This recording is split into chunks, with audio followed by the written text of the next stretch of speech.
Hello students, सबसे पहले आप लोगों को 10th क्लास पास करने की, अच्छे अंकों से पास करने की बहुत बहुत शुभकामनाएं और बहुत बहुत बधाई। और उससे भी ज्यादा बधाई इस बात की कि आप लोगों ने साइंस स्ट्रीम को अपने अध्ययन के लिए चुना है। जैसा कि आप लोगों ने गत कई क्लासों में इस बात को समझा कि ये जो साइंस शब्द है ये लैटिन भाषा का शब्द है और इस साइंस का अर्थ था, लैटिन भाषा में इसे हमने लिया है साइंसिया से। क्लियर? ये जो साइंसिया है और इसका अर्थ है जानना। अब जानना किसको? तो निश्चित रूप से प्रकृति में जितनी भी घटनाएं हो रही हैं, जितनी भी प्राकृतिक घटनाएं हैं, भौतिक घटनाएं हैं, उनको जानना। तो हम ये कहते हैं कि जो विज्ञान है वो एक विशेष ज्ञान है, अर्थात जो प्राकृतिक घटनाएं हैं, जो प्रकृति में जितनी भी क्रियाएं चल रही हैं, उनका जो क्रमबद्ध अध्ययन है वो विज्ञान के अंतर्गत आता है। अब बात हम साइंस में भी उस स्ट्रीम की कर रहे हैं जिसे हम कह रहे हैं फिजिक्स, या आप लोगों ने हिंदी में इसे पढ़ा भौतिक विज्ञान। तो ये भौतिक जो शब्द है, आप ये देखें, बहुत प्राचीन समय से, वेदों के समय से ये शब्द प्रचलन में है और इस भौतिक का सीधा सीधा अर्थ वहां पर था प्राकृतिक। बाद में ये जो हमारी बात फिजिक्स की आती है, ये फिजिक्स भी हमने ग्रीक शब्द लिया है फिजिक्स, और ये ग्रीक शब्द है फ्यूसिस। इस फ्यूसिस शब्द से लिया है और ये जो फ्यूसिस शब्द है इसका अर्थ है प्रकृति। अर्थात इस बात से आप समझ गए होंगे कि जितनी भी प्रकृति में घटनाएं हो रही हैं, जितनी भी भौतिक घटनाएं हैं, वो सभी इस फिजिक्स के अंतर्गत हम उनका अध्ययन करते हैं। जैसे आप दैनिक जीवन में कई उदाहरण देखें, सूर्य ग्रहण, चंद्र ग्रहण, या आप देखें इंद्रधनुष का बनना, बादलों का बनना, कई प्रकार की जो ये घटनाएं हैं वो सभी हम इस विषय के अंतर्गत अच्छी तरह से उसे समझकर पढ़ते हैं। क्लियर? मैं आप लोगों के मध्य अतुल चौहान, लेक्चरर फिजिक्स, इस विषय को और थोड़ा सा सरल बनाने के लिए कि किस प्रकार से आप प्रारंभ से लेकर और अंत तक इस विषय के प्रति आप लोगों का जो एक सोच है, एक विचार है, वो सकारात्मक बने, इसके लिए मैं पूरा प्रयास कर रहा हूं। और मैं समझता हूं कि आज हम जिस टॉपिक पर बात करने जा रहे हैं वो टॉपिक भी आप लोगों की अच्छी तरह से समझ में आए। तो आप ये देखें कि भौतिक विज्ञान में सबसे ज्यादा जो महत्व है, जितनी भी घटनाएं हो रही हैं उनमें सबसे ज्यादा महत्व है मापन का, कि आप कितनी परिशुद्धता के साथ उस परिघटना का, उस घटना का मापन करते हैं, प्रेक्षण लेते हैं। जैसे आप दैनिक जीवन में देखें, किसी व्यक्ति को अगर फीवर है तो उसके शरीर का टेम्परेचर कितना है, ये जितनी शुद्धता से हम मापन कर सकते हैं उतना करना चाहते हैं। या बल्ब हमारा प्रकाश दे रहा है तो कितनी ऊर्जा इसमें खर्च हो रही है, हमारा कितना खर्चा आएगा, या इसमें से कितनी गर्मी उत्पन्न हो रही है। कई प्रकार के जो आप इन घटनाओं से संबंधित मापन करते हैं। तो भौतिक विज्ञान में, फिजिक्स में सबसे ज्यादा महत्वपूर्ण बात है प्रेक्षण और मापन। इसलिए हम ये कहते हैं कि इस भौतिक विज्ञान को, फिजिक्स को हम मापन का विज्ञान भी कहते हैं। तो आप ये समझ गए होंगे कि किस प्रकार से हम कई चीजों में, जब हम भौतिक घटनाओं में, प्राकृतिक जितनी भी घटनाएं चल रही हैं उनमें हम क्रिया जितनी शुद्धता से करना चाहते हैं उतनी ही शुद्धता से हम उस भौतिक राशि का मापन करना चाहते हैं।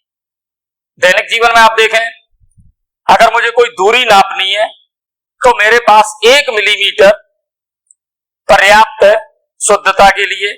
या मुझे दैनिक जीवन में समय देखना है तो समय के लिए भी मेरे पास अगर 1 सेकंड तक मैं समय माप सकता हूं, वो भी मेरे लिए पर्याप्त है। पर आप कई घटनाएं ऐसी देखेंगे, जैसे नाभिकीय भौतिकी में आप देखेंगे, नाभिकीय घटनाएं देखेंगे, वहां पर जो शुद्धता होगी दूरी की वो लगभग 10⁻⁻15 मीटर तक, या समय की शुद्धता की मैं बात करूं तो 10⁻⁻6 सेकंड तक होगी। तो आप समझ गए होंगे कि हम कितनी शुद्धता से उस राशि का मापन करना चाहते हैं। तो निश्चित रूप से सबसे पहली बात हम इसके अंतर्गत करना चाहेंगे भौतिक राशियों की, कि ये भौतिक राशि का हम किस प्रकार वर्गीकरण करें, भौतिक राशियां हम किसे कहते हैं, कौन कौन सी भौतिक राशियां होती हैं। तो हमारा सबसे पहला टॉपिक होगा भौतिक राशियां। क्लियर? देखें, अब पहला हमारा प्रश्न यह है कि ये भौतिक राशियां होती क्या हैं। तो हम ये कहते हैं कि जितनी भी राशियां हैं जिनका हम मापन कर सकते हैं, जिन्हें हम नाप सकते हैं, तौल सकते हैं, वो सभी राशियां भौतिक राशियां होंगी। क्लियर? ऐसी राशियां जिनका मापन संभव है, जिन्हें नापा जा सकता है, तौला जा सकता है, वो सभी राशियों को भौतिक राशि कहते हैं। क्लियर? तो भौतिक राशियों का मतलब क्या हुआ? जिनका मापन संभव है, या जिन्हें नापा जा सकता है, जिन्हें तौला जा सकता है, ये सभी जो राशियां होंगी वो सभी राशियां कैसी कहलाएंगी? भौतिक राशियां। अब आप देखें भौतिक राशियों का वर्गीकरण किस प्रकार करें। तो मुख्यतः हम भौतिक राशियों का वर्गीकरण करते हैं दो प्रकार से, परंतु दो के अलावा भी एक तीसरी भी भौतिक राशियों का वर्गीकरण कर सकते हैं। तो यहां पर मैं भौतिक राशियों के वर्गीकरण की बात करूंगा तीन प्रकार की। कौन कौन सी? तो भौतिक राशियों का जो वर्गीकरण वो मैंने किया तीन प्रकार से। पहली मूल भौतिक राशि, सेकंड व्युत्पन्न भौतिक राशि, और थर्ड पूरक भौतिक राशि। तो ये मैंने तीन प्रकार की भौतिक राशियां आपके सामने लिखी हैं, मूल, व्युत्पन्न और पूरक। ठीक है, ये लें, ये मैंने तीन प्रकार का ये वर्गीकरण इसमें लिखा, मूल भौतिक राशि, व्युत्पन्न भौतिक राशि और पूरक भौतिक राशि। ठीक, अब बात यह है कि ये जो सबसे पहली मैंने लिखी है मूल भौतिक राशियां, ये कौन सी राशियां हैं? आप देखें कई जगह आप केवल नाम से भी ये अंदाज लगा सकते हैं, ये सोच सकते हैं कि ये कौन सी भौतिक राशियां हैं, या मैं केवल भौतिक राशियों में नहीं कहूंगा, कई जगह आप केवल नाम से भी अंदाज लगा सकते हैं। इसका मतलब ये होता है, जैसे आपने ये देखा कि इसमें लिखा है मूल, इसका मतलब आप समझ गए होंगे, मूल अर्थात जड़। ये ऐसी भौतिक राशियां हैं जो अन्य भौतिक राशियों से व्यक्त नहीं की जा सकती, या दूसरे शब्दों में मैं ये कहूं ये पूर्ण रूप से स्वतंत्र हैं, या मैं ये कह सकता हूं ये अन्य भौतिक राशियों से संबंधित नहीं की जा सकती। ऐसी जितनी भी राशियां होंगी जो अन्य भौतिक राशियों से व्यक्त नहीं की जा सके, तो ऐसी भौतिक राशियों को हम किस में लेंगे? मूल भौतिक राशि में। तो ये कौन सी ऐसी भौतिक राशि हुई? जो पूर्ण रूप से स्वतंत्र है, या आप ये कह रहे हैं अन्य राशियों से व्यक्त नहीं। तो शॉर्ट में मैंने ये लिखा है कि अन्य राशियों से व्यक्त नहीं की जा सकती। क्लियर? ये ऐसी राशियां हैं, उन्हें हम कहेंगे मूल भौतिक राशि। अब बात यह है ये मूल भौतिक राशियां होती कितने प्रकार की, कौन कौन सी राशियां हैं जो इसके अंतर्गत आएंगी? तो यांत्रिकी के अंतर्गत केवल तीन भौतिक राशियां होती हैं जो मूल हैं। नंबर एक लंबाई, नंबर दो द्रव्यमान, नंबर तीन समय। तो यांत्रिकी में हम केवल तीन मूल भौतिक राशियां लेते हैं, लंबाई को, द्रव्यमान को और समय को। इन तीन के अलावा जब आप विद्युत्की की बात करते हैं जो 10th क्लास में आपने पढ़ा, वहां पर हम चौथी मूल भौतिक राशि लेते हैं विद्युत धारा। क्लियर? तो चौथी हमारे पास मूल भौतिक राशि हुई विद्युत धारा। ठीक है, विद्युत धारा। इसी प्रकार से मूल भौतिक राशियों में अन्य भौतिक राशियां हैं ताप, अन्य भौतिक राशि है पदार्थ की मात्रा, और लास्ट मूल भौतिक राशि है वो है प्रदीपन तीव्रता। ये इनमें से आप आपने अधिकांश, मैं कहूं आपने 10th क्लास 9th क्लास और छोटी क्लासों में पढ़ी है, जिनमें मुख्यतः लंबाई आपने पढ़ रखी है, द्रव्यमान है, समय है, विद्युत धारा भी आपने पढ़ी है, ताप भी, टेम्परेचर भी पढ़ा है। ये 2 मूल भौतिक राशियां जरूर आपके सामने कुछ नए संदर्भ में होंगी। तो ये हमारे पास 7 मूल भौतिक राशियां हैं। सेकंड नंबर पर जो हमने वर्गीकरण किया है वो है व्युत्पन्न भौतिक राशियां। नाम से ही स्पष्ट है, नाम में लिखा है, देखें आप, व्युत्पन्न अर्थात किससे उत्पन्न होंगी? मूल भौतिक राशि से। तो परिभाषा बना सकते हैं, ऐसी भौतिक राशियां जो मूल भौतिक राशियों से व्युत्पन्न हो। जिन इन भौतिक राशियों को हम मूल भौतिक राशियों से व्यक्त कर सकें, ऐसी भौतिक राशियों को हम क्या कहेंगे? व्युत्पन्न भौतिक राशि। तो इसका मतलब क्या हुआ कि ये मूल भौतिक राशियों से उत्पन्न होंगी। क्लियर? चलें, मूल भौतिक राशियों से उत्पन्न, या मैं ये कह दूं इनके द्वारा इन्हें व्यक्त कर सकते हैं। मूल भौतिक राशियों से इनको हम व्यक्त कर सकते हैं। ये पूर्ण रूप से स्वतंत्र नहीं है, व्यक्त कर सकते हैं मूल भौतिक राशियों से। तो ये जितनी भी भौतिक राशियां होंगी वो किस में जाएंगी? व्युत्पन्न भौतिक राशि। क्लियर? अब आप ये कहेंगे व्युत्पन्न भौतिक राशियां कितनी है? जैसे हमने कहा मूल भौतिक राशियां 7 हैं, तो निश्चित रूप से प्रश्न ये उठेगा कि व्युत्पन्न भौतिक राशियां कितनी है। तो ये कोई संख्या में निश्चित नहीं कर सकता कि ये इतनी है, क्योंकि कई प्रकार के अध्ययन होते जाते हैं, व्युत्पन्न भौतिक राशियां बढ़ती जा रही हैं। तो पर कुछ भौतिक राशियां यहां पर हम बात कर सकते हैं, जैसे आप लोगों ने जो पढ़ रखी है, आपने पढ़ा है जैसे बल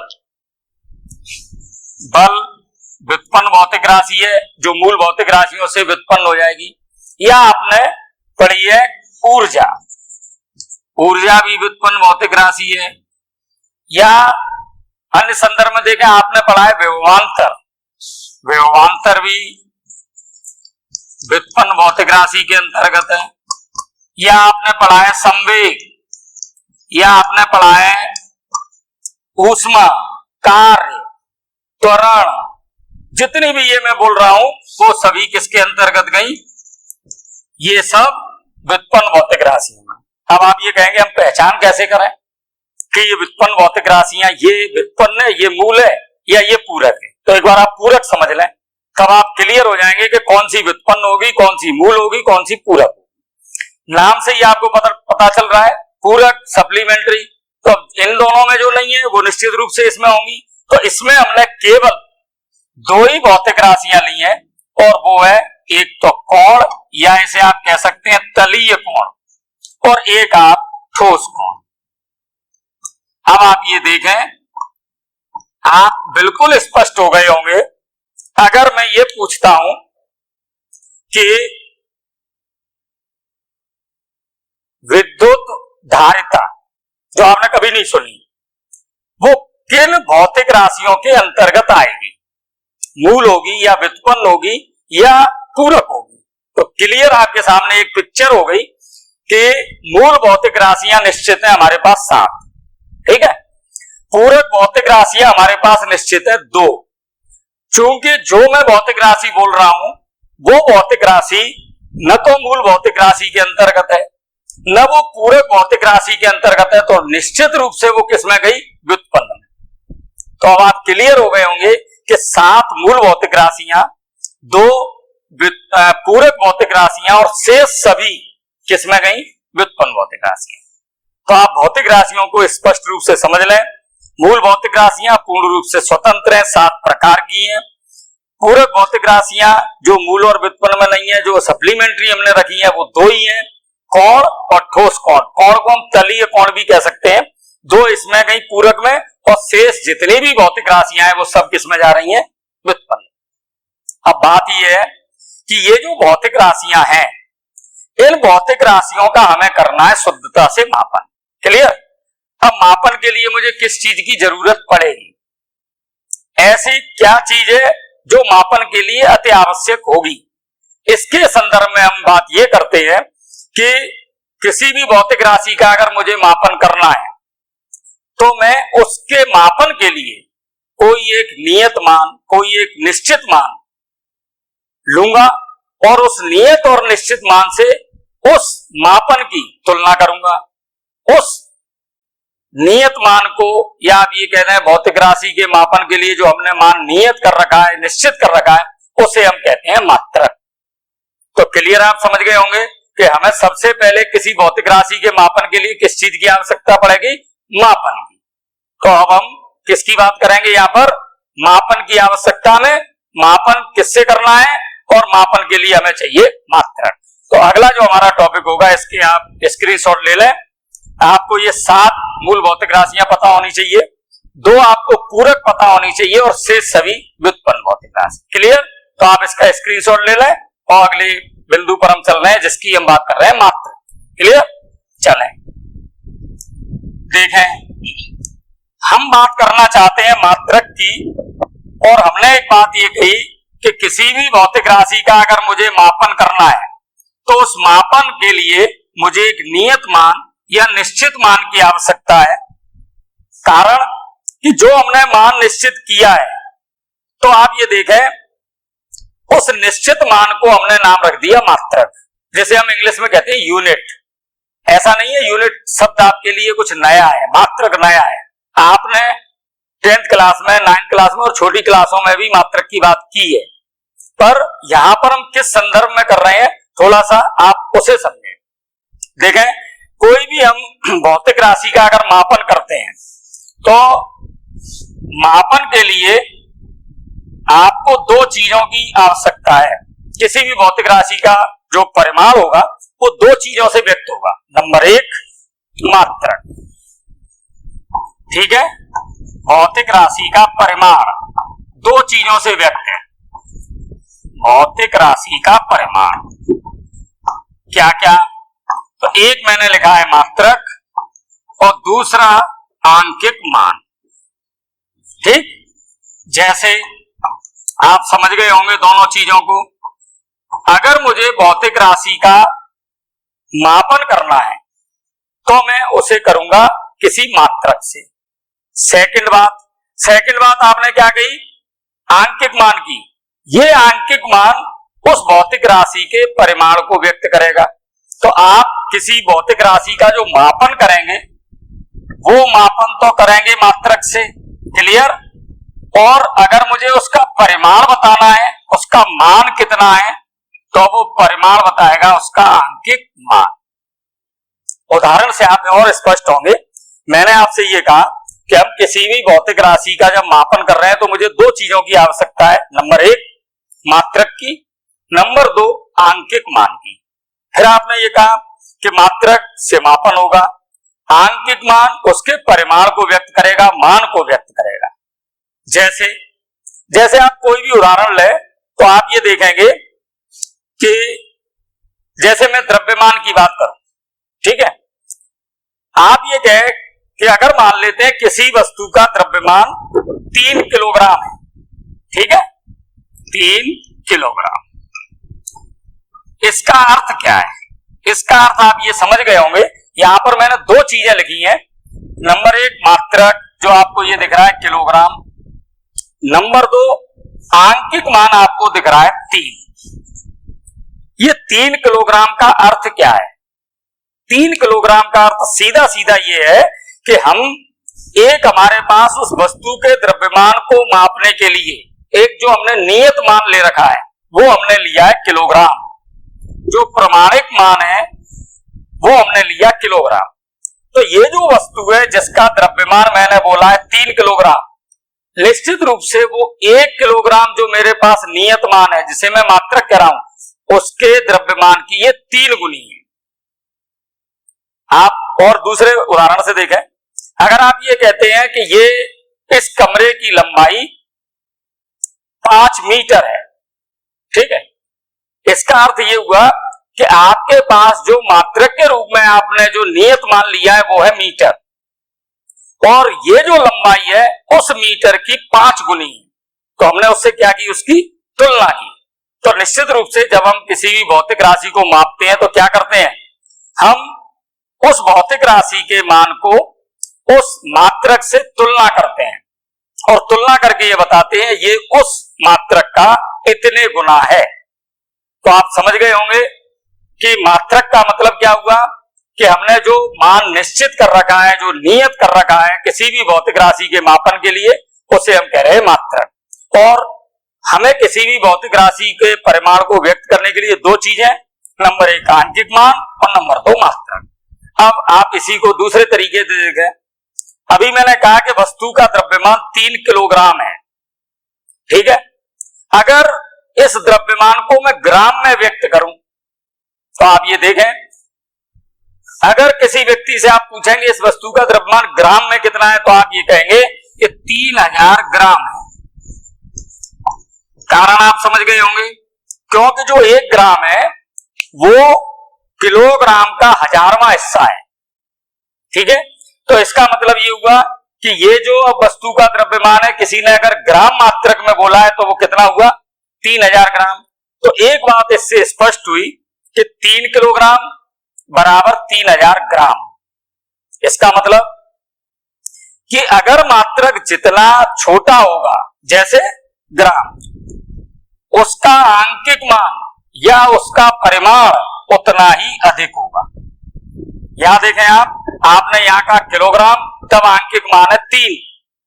यहां पर जैसे ही आपने कहा ग्राम, तब आंकिक मान हो गया 3000। अर्थात आप ये समझ गए कि दो चीजें हमने कही है, एक आंकिक मान और एक मात्रक।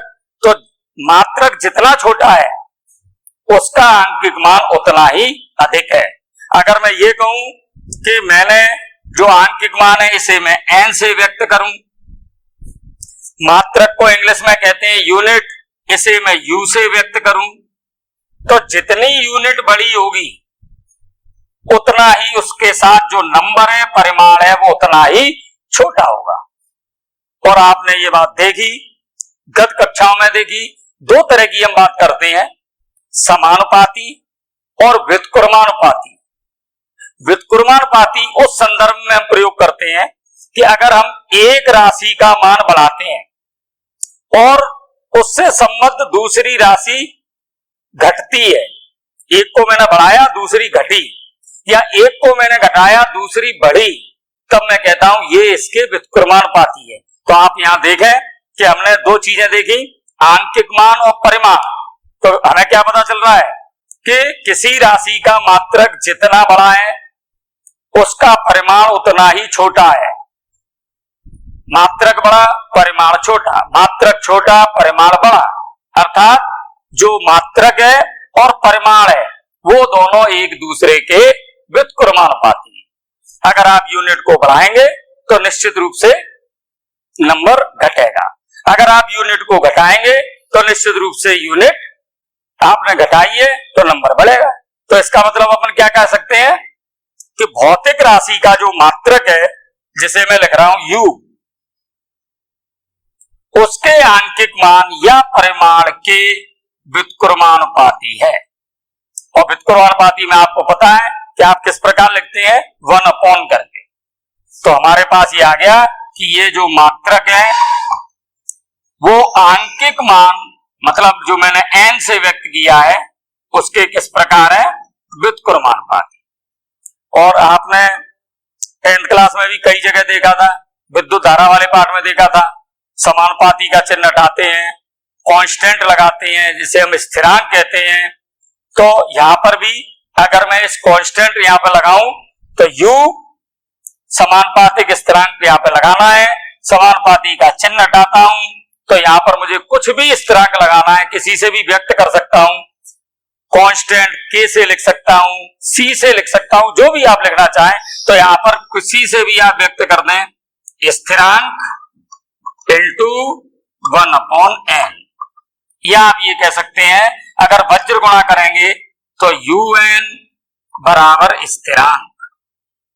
इसका अर्थ आप समझ गए कि कोई सा भी मात्रक लें उसके साथ का नंबर लें, फिर आप मात्रक को बदलें उसके साथ का नंबर लें, दोनों का जो गुणनफल होगा वो कांस्टेंट होगा, स्थिर रहेगा, वो बदलेगा नहीं। अर्थात अगर मैं किसी एक मात्रक पद्धति में लिखता हूं u1 n1, दूसरी मात्रक पद्धति में मैं लिखता हूं U2 N2। तो इसका मतलब ये हुआ, ये U1 N1 क्या है? पहली पद्धति में मात्रक और परिमाण आंकिक मान। U2 और N2 क्या है? द्वितीय पद्धति में मात्रक और परिमाण। इसका अर्थ ये हुआ कि हमारे पास एक बात ये आई कि U बड़ा होने पर N छोटा होगा, U छोटा होने पर N बड़ा होगा।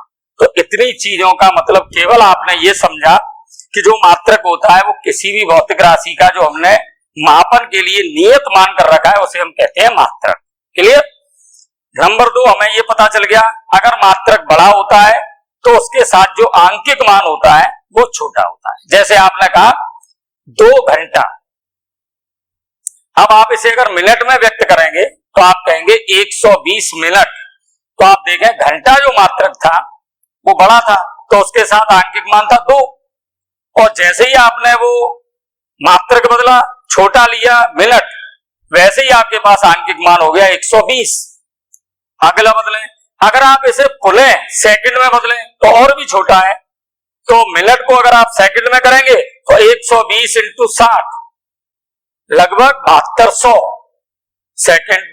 तो आप समझ रहे होंगे कि जैसे जैसे मात्रक बढ़ता जाता है उसका आंकिक मान छोटा होता जाता है या मात्रक घटता जाता है तो आंकिक मान बढ़ता जाता है। अब बात यह है कि ये जो मात्रक हम ले रहे हैं, इन मात्रकों का चयन करते समय हमें क्या क्या सावधानी रखनी चाहिए, कौन से मात्रक में लूं, कौन से नहीं लूं, और क्यों ऐसा लेना चाहिए। तो ये प्रश्न वैज्ञानिकों के समक्ष भी थे। तो आप ये देखें कि कई जगह आप देखें ग्रामीण परिवेश में, वहां पर कई तरह के मापन अब भी प्रचलन में है। जैसे सरसों किसी के खेत में कितनी हुई है तो वो बताते हैं कि साहब 40 मन हुई है। अब आप ये देखें यहां पर उन्होंने एक नया मात्रक काम में लिया, मन। कभी ये कहते हैं कि साहब ये कितना अनाज है, 5 सेर है। तो आप ये देखें ये जो मात्रक मैं बोल रहा हूं, कभी सेर बोलते हैं, कभी मन बोलते हैं, या आपने कभी कभी ये सर्राफे की दुकान पर देखा होगा कि ये अंगूठी का द्रव्यमान कितना है, तो ये कहा जाता है 2 तोले की है। अब ये जो तोला है या मन है या सेर है, ये वैज्ञानिक पद्धति में नहीं है। तो फिर ऐसा क्या है कि मात्रकों का हम चयन करते हैं तो क्या क्या होना चाहिए। तो इसके लिए अब हम बात ये करेंगे कि जो मात्रकों का जब हम चयन कर रहे हैं उस समय हमें क्या क्या चीजों का ध्यान रखना चाहिए। क्लियर? तो आप ये देखें, आप मात्रक में ये बात समझ गए हैं। मात्रक किसे कहते हैं? तो मात्रक कहते हैं किसी भी भौतिक राशि के मापन के लिए नियत किए गए मान को, और उस भौतिक राशि का जब हम मापन करते हैं उस मात्रक से उसकी तुलना की जाती है कि ये उस मात्रक का कितने गुना है। ठीक है? दूसरी बात हमने ये कही कि यहां आप ये देखें कि यूनिट अगर बड़ी होती है तो उसके साथ जो आंकिक मान होता है, नंबर होता है, वो छोटा होता है। ठीक है? चले, अब प्रश्न ये है कि मापन के लिए जब आपने मात्रक लिए तो आप चयन करेंगे तो क्या क्या ध्यान रखेंगे। चलें, तो हमारा अगली बात यह है कि मात्रक का जब हम चयन करेंगे तो हमें क्या क्या बात ध्यान रखनी चाहिए। तो मात्रक का चयन, चलें क्या क्या हो सकती हैं वो बातें। सबसे पहली बात ये कि जिस मात्रक को आप चयन कर रहे हैं वो सर्वमान्य होना चाहिए। अर्थ आप समझ गए होंगे, सर्वमान्य अर्थात जो मात्रक आपने प्रयुक्त किया है, जिस मात्रक को आपने स्वीकृति दी है वो सर्वमान्य हो। ऐसा नहीं हो कि राजस्थान में द्रव्यमान का मात्रक मैंने किलोग्राम लिया और अन्य किसी प्रांत में या अन्य किसी देश में वो मात्रक प्रचलन में नहीं है। तो ऐसा नहीं होगा, कारण कि जब भी आप विभिन्न प्रकार की गतिविधियां करते हैं, प्राकृतिक घटनाएं पूरे ब्रह्मांड में हो रही हैं, यूनिवर्स में हो रही हैं, तो आपको मात्रक भी एक ही रखना पड़ेगा। तो सबसे पहली बात, सब जगह पर वो मात्रक मान्य हो, अर्थात उसका एक ही मान रहे। ऐसा नहीं हो यहां का किलोग्राम कुछ अलग है और विदेश में कोई अलग है या किसी अन्य प्रांत में कोई अलग है। तो सबसे पहली विशेषता क्या हुई कि मात्रक कैसा होना चाहिए, सर्वमान्य, सब जगह एक जैसा। क्लियर। नंबर 2, दूसरी विशेषता, जो मात्रक है वो सुपरिभाषित होना चाहिए। सुपरिभाषित का मतलब आप समझ रहे होंगे। सुपरिभाषित का मतलब यह है कि उसकी जो परिभाषा है वो बिल्कुल स्पष्ट होनी चाहिए। स्पष्ट कैसे? स्पष्ट इस तरीके से कि आपने जो मात्रक लिया वो मात्रक, आपने जैसे कहा कि मैंने इस वस्तु का द्रव्यमान का मात्रक लिया था किलोग्राम। अब किलोग्राम, 1 किलोग्राम है क्या? तो आपकी परिभाषा बिल्कुल ऐसी स्पष्ट हो कि अगर किसी अन्य स्थान पर कोई ये कहे कि 1 किलोग्राम क्या होता है, तो वो भी वहां पर जो द्रव्यमान तैयार करेगा वो 1 किलोग्राम उसी द्रव्यमान के बराबर हो। तो इसके लिए हम ये कहते हैं कि एक अंतरराष्ट्रीय बाट माप संस्था है पेरिस में, वहां पर एक बेलन रखा हुआ है जो प्लेटिनम इरिडियम मिश्र धातु का है और जिसका जो व्यास है वो उसकी ऊंचाई के बराबर है। उस बेलन के द्रव्यमान को 1 किलोग्राम कहेंगे। अब आप देखें कितनी परिभाषा में मैंने बात कही कि जो एक संस्था है पेरिस में, अंतरराष्ट्रीय बाट माप संस्था, वहां पर जो बेलन रखा हुआ है जो प्लेटिनम इरिडियम का बना हुआ है और उसका व्यास उसकी ऊंचाई के बराबर है, उसका द्रव्यमान 1 किलोग्राम के बराबर। ये मैंने एक परिभाषा आपको दी जो अंतरराष्ट्रीय परिभाषा 1 किलोग्राम द्रव्यमान की। ये आपको याद करने की आवश्यकता नहीं है, पर मेरा कहने का मतलब ये था कि वो स्पष्ट है कि ऐसा अगर कोई एक बेलन लिया जाए जो इस मिश्र धातु का बना हो, जिसकी ऊंचाई और व्यास इतना हो, उसका जो द्रव्यमान होगा वो सब जगह 1 किलोग्राम होगा। तो आप समझ गए होंगे कि मात्रक सुपरिभाषित होना चाहिए, मात्रक सर्वमान्य होना चाहिए। नंबर 3, तीसरी बात, जो मात्रक है वो उचित आकार का होना चाहिए। उचित आकार का मतलब आप समझ रहे होंगे। आकार का मतलब जैसे अभी आपने बात कही कि अगर मात्रक छोटा है तो उसके साथ जो आंकिक मान लिखा है वो बड़ा है, और अगर मात्रक बड़ा है तो उसके साथ जो आंकिक मान लिखा है वो छोटा है। इसका मतलब क्लियर ये हुआ कि हम ये कह रहे हैं कि उसका आकार उचित हो या उसका परिमाण उचित हो। आप ये कहें जैसे आपने कोई एक मात्रक लिया, अब वो मात्रक बहुत छोटा है, जैसे आपने कहा कि मैं दूरी को मिलीमीटर में नापूंगा, और अगर आपसे किसी ने ये कहा कि आप बॉम्बे से और दिल्ली तक की दूरी बताएं और नापनी किसमें थी, मिलीमीटर में, तो निश्चित रूप से जो आंकिक मान आएगा वो बहुत बड़ा होगा, तो प्रॉब्लम आई। या अगर हमने बहुत बड़ा मात्रक ले लिया, जैसे मैंने कहा मैं द्रव्यमान को क्विंटल में नापूंगा, और आपसे किसी ने ये कहा कि इस पेन का, इस मार्कर का द्रव्यमान बताएं और नापना किसमें, क्विंटल में, तो आप समझ गए होंगे कि ये जो आंकिक मान होगा वो बहुत ही कम होगा, 0.00 इस तरह लिखना पड़ेगा, तो प्रॉब्लम आएगी। इसलिए हमने ये कहा कि जो मात्रक है वो कैसा हो, उसका आकार उचित हो, न तो छोटा हो न बड़ा हो, मध्यम आकार का हो जहां तक संभव है, या उसका परिमाण उचित हो। परंतु आप ये कहेंगे ऐसा तो कोई संभव है ही नहीं। क्लियर है कि अगर मान लो आप समय को वर्ष में नाप रहे हैं तो ऐसा लग रहा है कुछ बड़ा है मात्रक, अगर आप समय को सेकंड में माप रहे हैं तो ऐसा लग रहा है कि छोटा है मात्रक। तब हम ये कहते हैं कि ये जो मात्रक होना चाहिए वो पुनः स्थापित किया जा सके।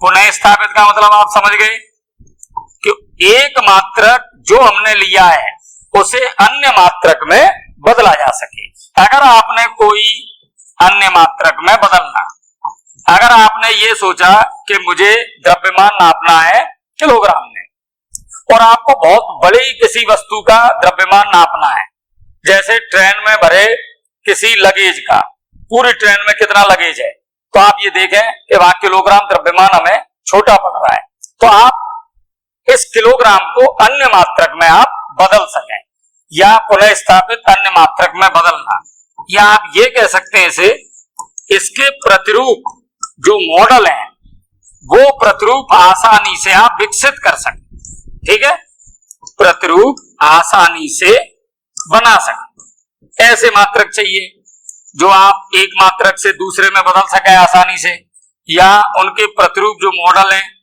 वो आप आसानी से बना सके। तो ये आपने चौथी इसकी विशेषता देखी मात्रकों के चयन में कि ये कैसे होने चाहिए, पुनर्स्थापित किए जा सके। क्लियर, कि एक मात्रक को हम दूसरे मात्रक में बदल सके। ठीक, अच्छा, अब और क्या विशेषता होनी चाहिए? बहुत महत्वपूर्ण विशेषता ये कि ये जो मात्रक हम ले रहे हैं उन पर भौतिक परिवर्तन, जितने भी भौतिक परिवर्तन है, जैसे ताप का, जैसे दाब का, ताप, दाब, आर्द्रता, ठीक है, समय, इनका कोई भी प्रभाव नहीं, आदि का प्रभाव नहीं पड़े। मतलब आप समझ गए कि ऐसा नहीं हो कि जो मात्रक मैंने नहीं पड़े, जो मात्रक मैंने लिया है, जैसे मैंने कहा कि 1 मीटर की दूरी इसे कहेंगे, हमने कोई एक परिभाषा बनाई। अब वो ये देखा कि गर्मी में चूंकि किसी भी चीज का प्रसार होता है, ऊष्मीय प्रसार हमने पढ़ा है, तो वो वस्तु जिससे हम दूरी नाप रहे थे वो बढ़ गई। इसका मतलब जो 1 मीटर पहले था, अब वो डोरी बढ़ने से 1 मीटर अब कैसा रह गया, कैसा हो गया? अब डोरी तो बता रही है कि वो 1 मीटर से कम है, जबकि वो वास्तव में पहले 1 मीटर था। या सर्दी में उसमें संकुचन हुआ, या आप ये देखें प्रेशर से या समय बदलने पर वो मात्रक परिवर्तित हो गया। तो ऐसा मात्रक हम नहीं लेंगे। मात्रक कैसा होना चाहिए? जिस पर ऐसे भौतिक परिवर्तनों का, जो बाहरी परिवर्तन है, उनका कोई भी प्रभाव नहीं पड़ना चाहिए। तो ये मात्रकों की विशेषताएं हैं कि मात्रक का चयन करते समय हमें कौन कौन सी सावधानी रखनी है, कौन कौन सी चीजें होनी चाहिए मात्रक में। तो आप ये देखें, ये मैंने 5 बातें जो लिखी हैं, ये मात्रकों का चयन करते समय हमें देखनी है। आकार उचित रखना है, उसकी परिभाषा स्पष्ट होनी चाहिए, वो सर्वमान्य होना चाहिए, सब जगह उसका मान एक जैसा, पुनः स्थापित भी किया जा सके, या इनका कोई प्रभाव नहीं पड़े। तो आप ये देखें, ये हमने मात्रकों की कुछ विशेषताएं बताई। अब बात ये है कि जब हम किसी भौतिक राशि का मापन करेंगे तो इसके लिए हमें 3 प्रकार की मुख्यतः पद्धतियों की आवश्यकता होती है। तो अब मैं जो बात कर रहा हूं वो किसकी बात कर रहा हूं? मात्रक पद्धतियों की। क्लियर? इसकी मात्रक पद्धतियां कौन कौन सी पद्धति हैं? तो ये स्क्रीनशॉट आप ले लिया करें, मात्रक पद्धतियां। ठीक है, तो अगला हमारा जो टॉपिक इसमें होगा वो है मात्रक पद्धतियां। जैसा कि आपने सुना है, अभी आप बोल रहे थे किलोग्राम या आपने बोला ग्राम, तो ये अलग अलग पद्धति हो गई। तो अब मेरी बात है वो है मात्रक पद्धतियां। क्लियर? चले, कौन कौन से सिस्टम है यूनिट के जिनसे हम मात्रक को मापते हैं, मात्रक को हम वहां पर निश्चित करते हैं? तो हमारे पास मात्रकों की 3 पद्धति मैंने बताई। नंबर 1 वो पद्धति है MKS, नंबर 2 CGS और नंबर 3 FPS। ध्यान से देखें, M का मतलब है मीटर, K का मतलब है किलोग्राम, और S का मतलब है सेकंड। ठीक, ऐसे ही C का मतलब है सेंटीमीटर, G का मतलब ग्राम और S का मतलब सेकंड। इसी प्रकार F का मतलब है फुट, P का मतलब पाउंड और S का मतलब सेकंड।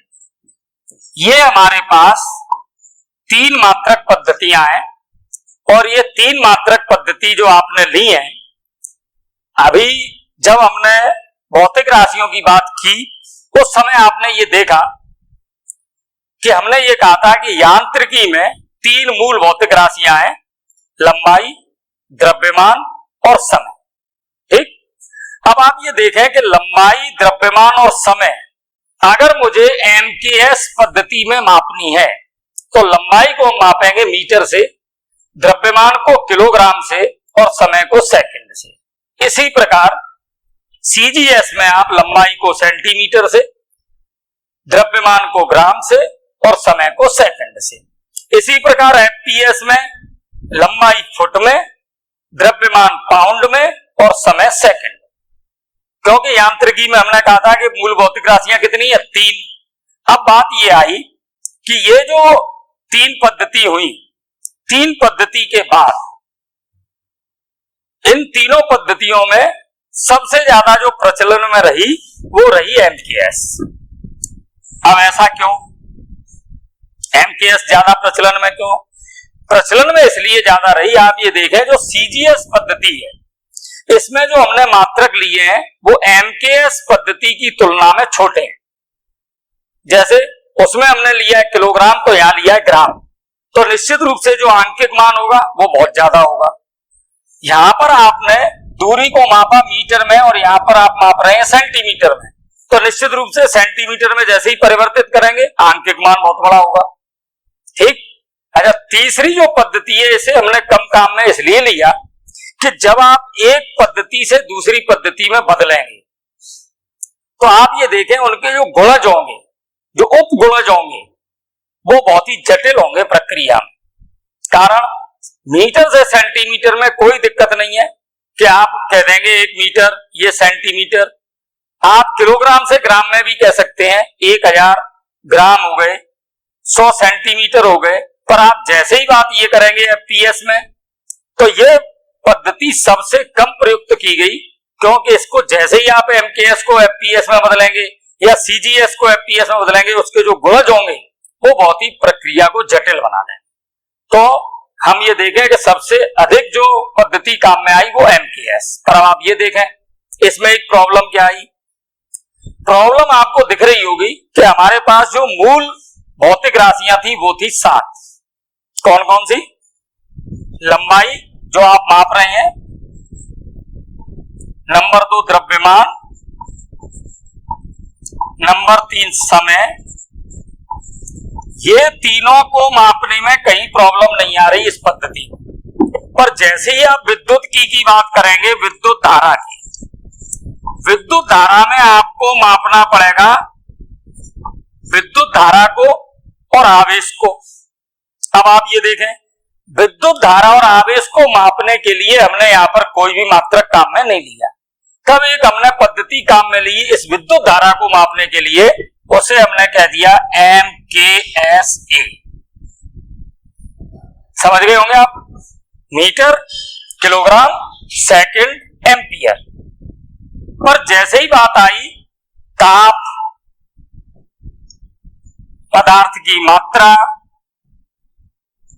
और प्रदीपन तीव्रता, जब हमें ये भौतिक राशियां मापनी है, अब आप ये देखें कि एमकेएस या एमकेएसए इन पद्धतियों से आपका काम नहीं चलेगा।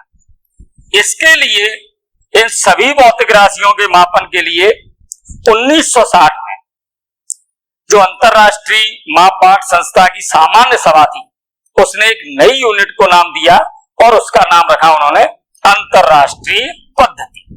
तो चौथी आपके पास, या आप अलग से इसे मान लें, कौन सी आई?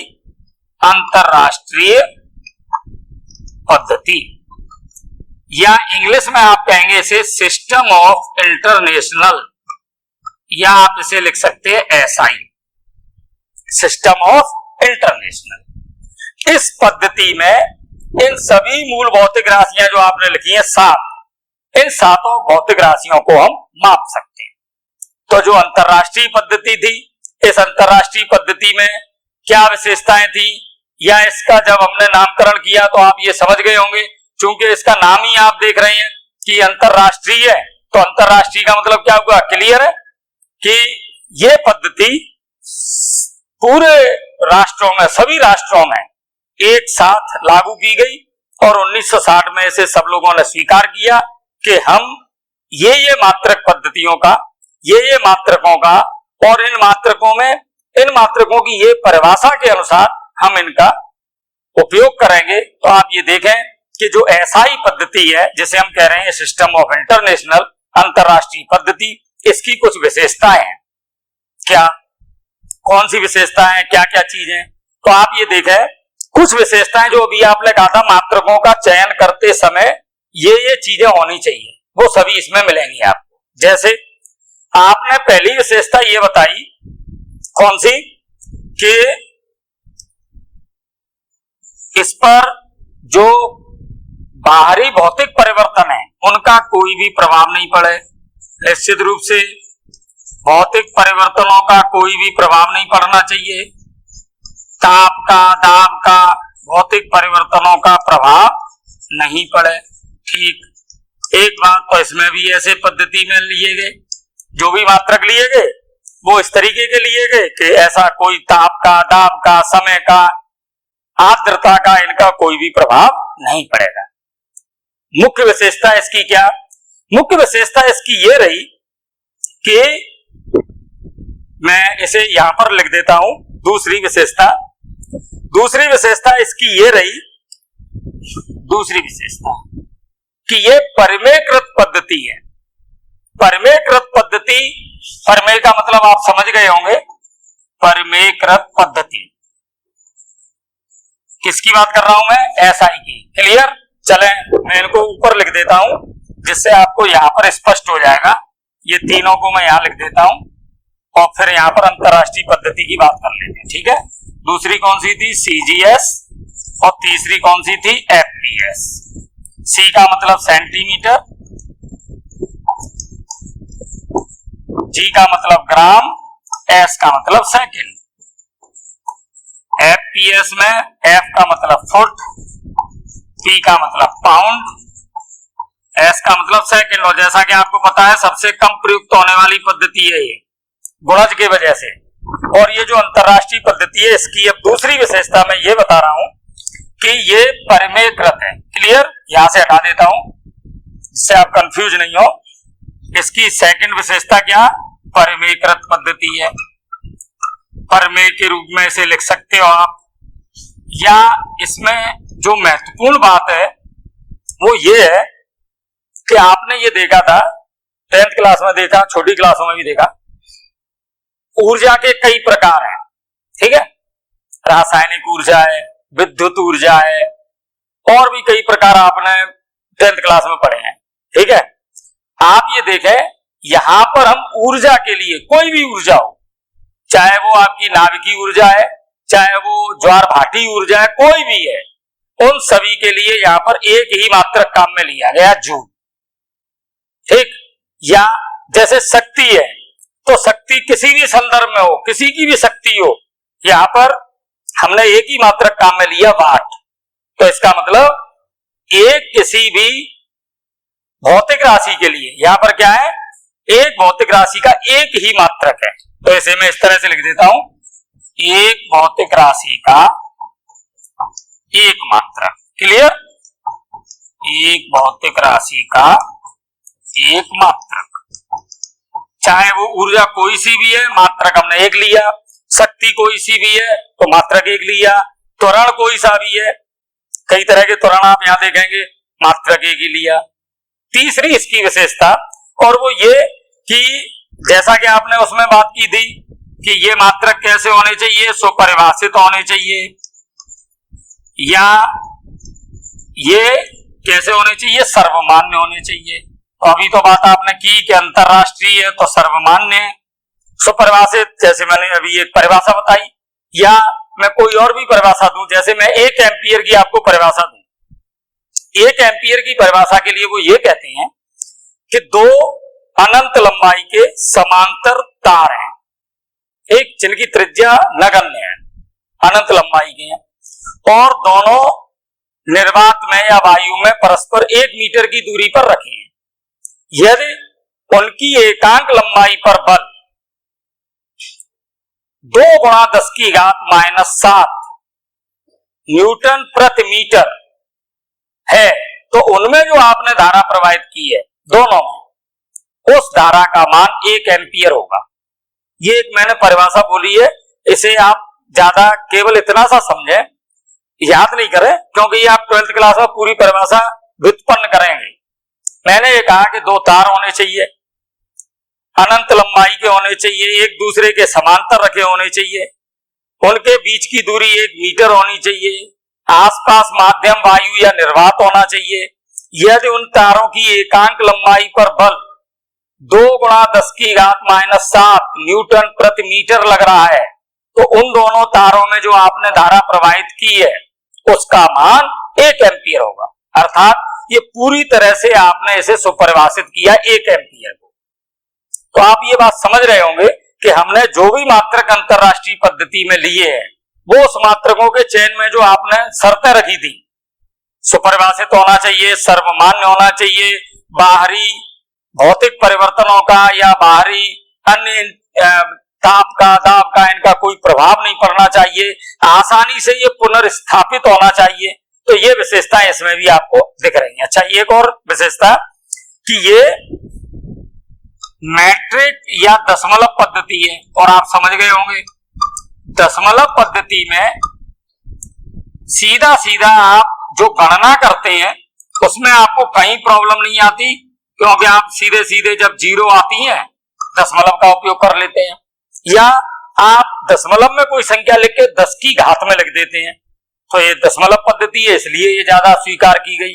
और इसकी कई विशेषताएं हैं, इसमें से मैंने ये कुछ विशेषताएं आप लोगों के सामने लिखी हैं कि SI जो हमारे मात्रक होंगे, अंतरराष्ट्रीय पद्धति के जो मात्रक होंगे ये परिमेयकृत पद्धति में होंगे, मैट्रिक या दशमलव पद्धति के अनुसार लिखे जाएंगे, सुपरिभाषित होंगे, सर्वमान्य होंगे, ये आसानी से इंटरचेंज हो जाएंगे, एक मात्रक से दूसरे मात्रक में बदल जाएंगे, और भौतिक परिवर्तनों का भी इन पर कोई प्रभाव नहीं होगा। तो आप ये देखें कि अंतरराष्ट्रीय पद्धति की जब ये इतनी विशेषताएं थी, तब हमने ये जो मात्रक है अंतरराष्ट्रीय पद्धति में, हमने इनको भी भौतिक राशियों के आधार पर 3 प्रकार का वर्गीकरण कर दिया।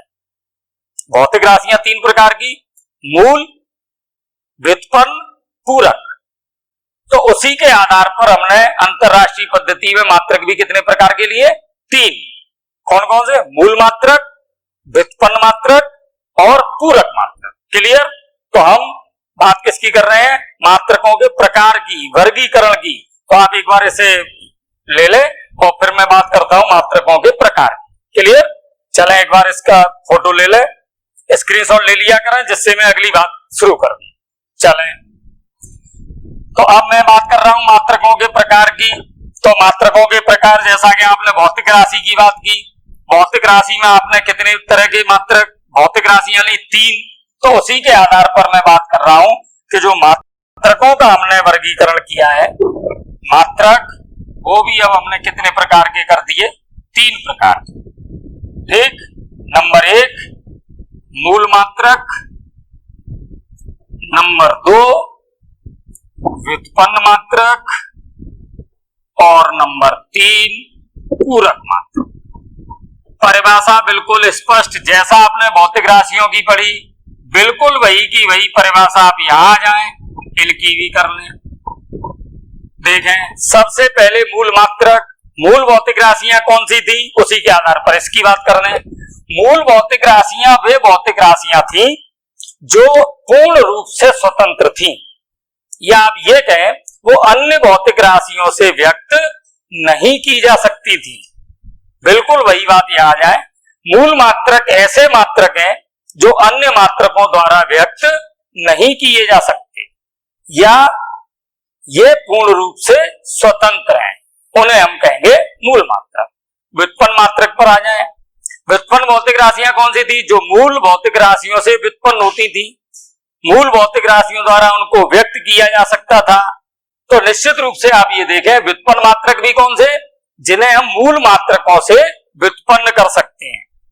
इन मात्रकों को हम मूल मात्रकों के द्वारा गुणा भाग करके प्राप्त कर सकते हैं, उनसे संबद्ध कर सकते हैं। तो व्युत्पन्न मात्रक, और जो पूरक भौतिक राशि थी उनके मात्रकों को कहेंगे पूरक मात्रक। 3 तरह के मात्रक, तो आप बात किसकी कर रहे हैं? सबसे पहले मूल मात्रक की, क्योंकि आपके पास मूल मात्रक कौन सी भौतिक राशियों की है?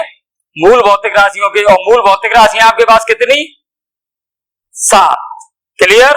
तो चलें मूल मात्रक में आप मुझे बता दें कौन कौन सी भौतिक राशियां, उनके मात्रक में लिख देता हूं। चलें बोले मूल मात्रक। आप मुझे पहले तो 7 भौतिक राशियां बताएं, कौन कौन सी? नंबर 1 कौन सी भौतिक राशि थी? लंबाई। इंग्लिश में आप इसे कहते हैं लेंथ, तो इसे हम एल से व्यक्त कर देते हैं। ठीक है। दूसरी आपकी पास थी द्रव्यमान, इंग्लिश में आप इसे कहते हैं मास, MASS मास, तो इसे हम एम से व्यक्त कर देते हैं। तीसरी आपके पास समय, इंग्लिश में आप कहते हैं टाइम, तो इसे टी से व्यक्त कर देते हैं। चौथी आपके पास यांत्रिकी में 3 थी, MKSA में आपने विद्युत की में विद्युत धारा ली थी, तो विद्युत धारा। इंग्लिश में आप कहते हैं इसे इलेक्ट्रिक करंट, आपने 10th में इसे लिखा था आई से। क्लियर? पांचवी आपके पास मूल भौतिक राशि ताप, इंग्लिश में आप कह रहे हैं टेम्परेचर, टी से लिख देते हैं। नंबर 6 प्रदीपन तीव्रता। अब आप देखें तीव्रता को इंग्लिश में कहते हैं इंटेंसिटी, तो हम इसे आई से भी व्यक्त कर देते हैं। और नंबर 7 पदार्थ की मात्रा, और पदार्थ की मात्रा क्वांटिटी, तो क्वांटिटी की बात है तो इसे हम क्यू से व्यक्त कर देते हैं। अब आप देखें यहां पर आपके मन में कोई प्रश्न आना चाहिए, और प्रश्न ये होना चाहिए कि यहां मैं धारा को भी आई से व्यक्त कर रहा हूं, प्रदीपन तीव्रता को भी आई से व्यक्त कर रहा हूं, या यहां पर मैंने समय टी लिखा है, ताप भी टी लिखा है, पर एक कैपिटल एक स्मॉल लिख दिया है। आप ये देखें अपने पास इंग्लिश के जो अल्फाबेट हैं वो अपने पास कितने हैं? 26। ठीक। और भौतिक राशियां अपने पास कितनी है? 26 से कहीं बहुत अधिक। तो हम कई बार कई भौतिक राशियों को एक ही इंग्लिश के शब्द से, इंग्लिश के अल्फाबेट से व्यक्त करेंगे। जैसे मैं उदाहरण आपको देता हूं, दाब, इंग्लिश में कहते हैं प्रेशर, पी से लिखेंगे। कहीं कहीं आप देखेंगे संवेग, भले ही उसे कहते हैं हम इंग्लिश में मोमेंटम है, पर उसे भी पी से व्यक्त करेंगे। तो कई जगह हम पर वहां पर ये स्पष्ट लिखा होगा, यहां पी दाब है, या यहां पी संवेग है, या यहां आई विद्युत धारा है, या यहां आई तीव्रता है, वो सब चीजें वहां स्पष्ट होंगी। क्लियर? तो आप ये देखें ये 7 हमने मूल मात्रक लिखे हैं, मूल भौतिक राशियां लिखी हैं, इनके मुझे मात्रक लिखने हैं। अगर मैं MKS में लिखूं तो आप ये देखें लंबाई का मात्रक M मतलब मीटर। क्लियर? तो MKS पद्धति में इसका क्या मात्रक हुआ? मीटर। ये ले MKS, दूसरी CGS, तीसरी FPS।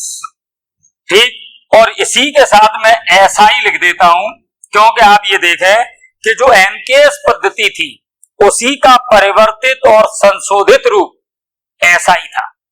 क्लियर? तो मैं यहीं पर लिखता हूं क्योंकि वही मात्रक चलेंगे जो MKS के हैं।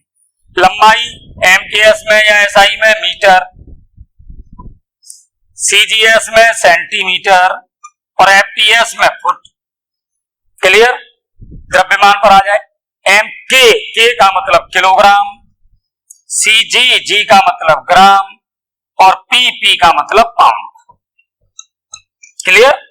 समय MKSS अर्थात तीनों में सेकंड। अब आपकी MKS, CGS, FPS पद्धति हो गई खत्म।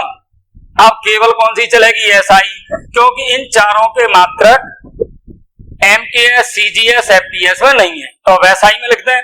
विद्युत धारा आपको पता है, 10th क्लास में आपने पढ़ी एम्पियर। क्लियर? ताप केल्विन। आप ये कहेंगे कि हमने तो अभी तक ज्यादातर पढ़ा था डिग्री सेल्सियस, बिल्कुल, पर हमारा जो अंतरराष्ट्रीय पद्धति में मात्रक है ताप का वो है केल्विन। हम बदल लेंगे सेल्सियस को केल्विन में या केल्विन को सेल्सियस में। प्रदीपन तीव्रता कैंडेला, और पदार्थ की मात्रा मोल। ये दो निश्चित रूप से आपने नए मात्रक देखे हैं। थोड़े बहुत आपने रसायन विज्ञान में ये मोल की बात की है, पर वो नहीं हो पाई होगी ज्यादा। तो यहाँ पर आप देखें ये मात्रक अपने पास हो गए। एसआई पद्धति के सातों भौतिक राशियों के मात्रक ये मूल मात्रक हैं। सीजीएस में ये 3 के हो सकते हैं, एफपीएस में भी 3 के हो सकते हैं।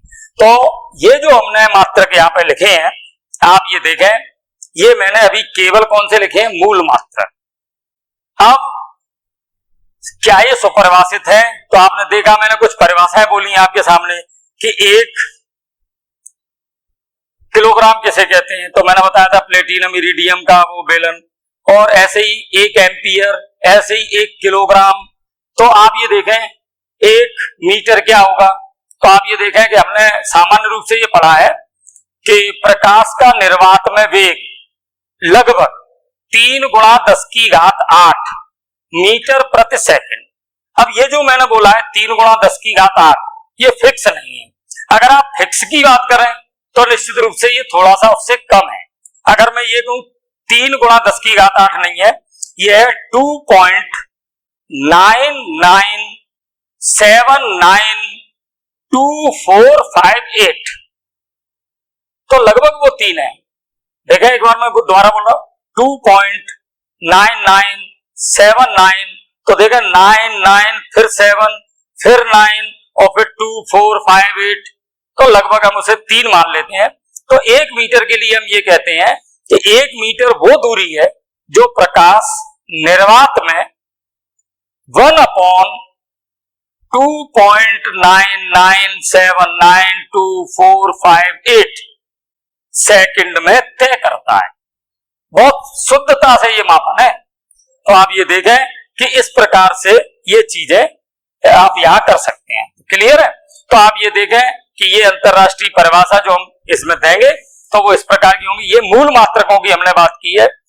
आप ये देखें कि ये जो हमने मात्रक लिए, अब व्युत्पन्न मात्रक कौन से होंगे, पूरक मात्रक कौन से होंगे। क्लियर? तो आप इस बात को अब यहां पर मैं अगले सेशन के लिए छोड़ रहा हूं। क्यों कि 1 घंटे का लगभग जो आपके पास ये समय था, आप इसे अच्छी तरह से 2-3 बार इस वीडियो को जब आप सुनेंगे तो आप ये प्रारंभिक जो संकल्पनाएं हैं, भौतिक राशि किसे कहते हैं, उनके क्या मात्रक होते हैं, मात्रक किसे कहते हैं, मात्रकों का चयन हम किस प्रकार से करें, कितनी हमारे पास पद्धतियां हैं, उन पद्धतियों में इनके मात्रक क्या क्या हैं।